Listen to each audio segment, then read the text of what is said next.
皆さんこんにちは and welcome to Shogo's podcast. So today I'd like to talk a little bit about something that a fellow viewer and I have been discussing about. He actually sent me a DM asking me a question about Iaido. Now I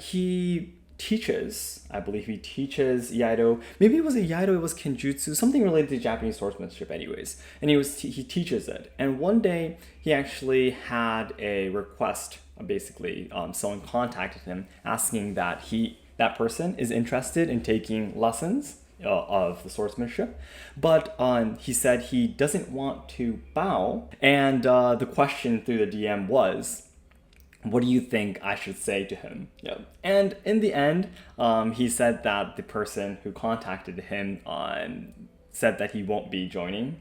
So unfortunately, this story had to end here. Yeah. But I was seriously thinking about what he asked me. Like, if someone comes up to you, they say they want to learn, for example, Iaido or any Budo martial art, but they say they don't want to bow, what would you do? Yeah. And this is such a difficult question for me, but it's something that I have been thinking about for a very long time now.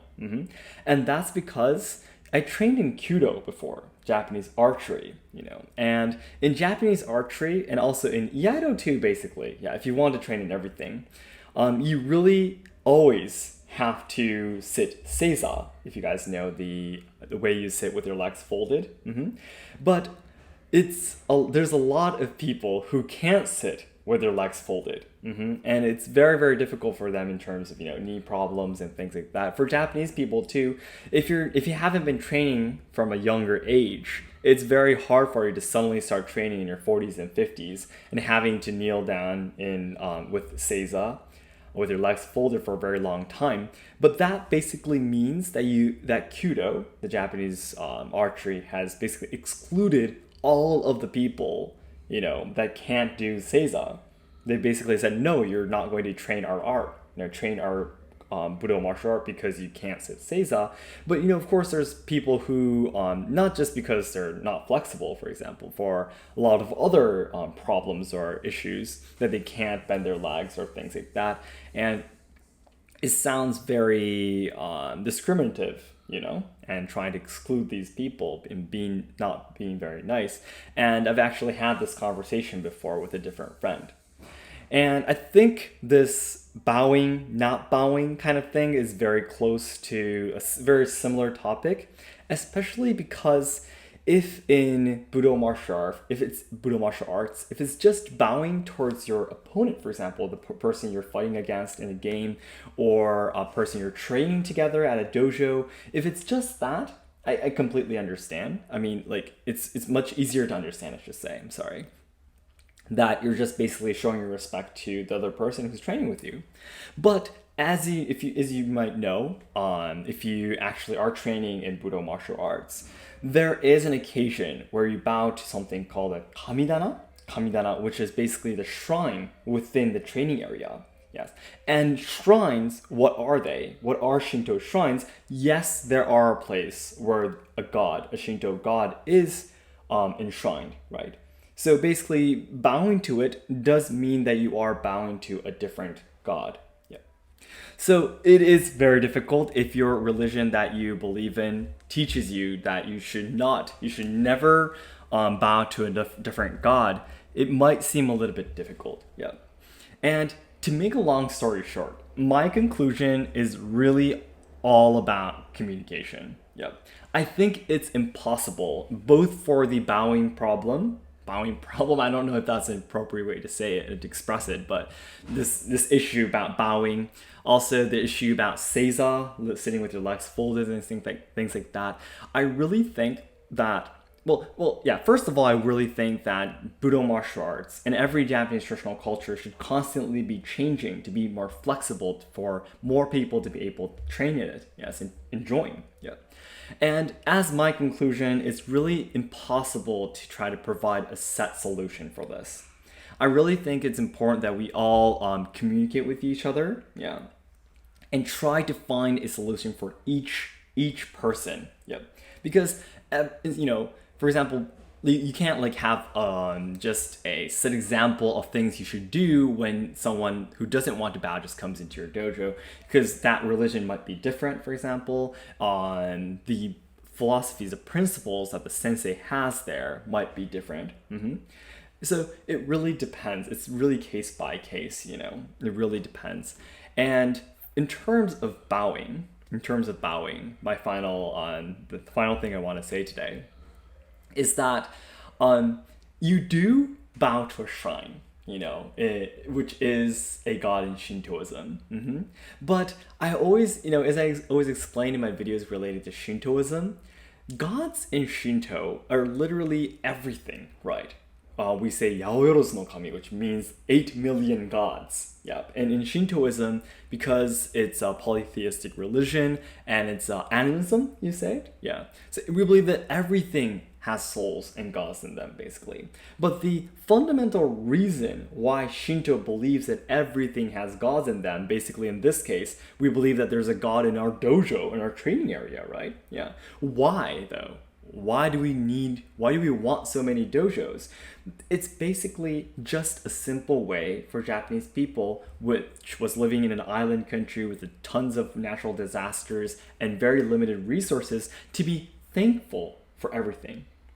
The moment you believe that there is a god in your dojo, you treat your dojo better, right? You clean it more. You say your greetings to the dojo, you know, and so on and so forth. So it's the same for everything, you know, for anything, not just a dojo, for all the things you have in your house, you know, for the land that you live in, to the community that you live together with. You'll be more grateful the moment you believe that there's a god there. Yep. So the definition of God in Japan and other religions is very, very different. Yep. I believe, you know, there are similar religions to Shintoism. A lot of people told me in the comments in my older videos, but because I only know about Japan, I'll say it this way. But the definition of gods in Japan and outside of Japan are completely different.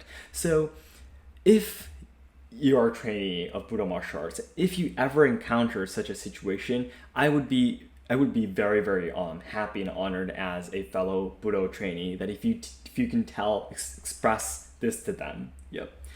So because so there is no real God there. It's basically a teaching to believe that you are trying to be more humble and thankful, you know, to the environment, to the items that you're using or living with, things like that. So I think it could be thought as a separate thing. Maybe, for example, if you do bow to a kamidana, a shrine inside a dojo, maybe you can, I don't know if this is possible. I believe it's up to each religion. But if it's possible, for example, we do want to have discussion here, right? So if it's possible, for example, when you bow to a shrine, just think that you're saying thank you to the building that's here and to the people who you're training with. And that's it. It's not a god. You're just saying thank you. And that is basically what Shintoism is about. You know?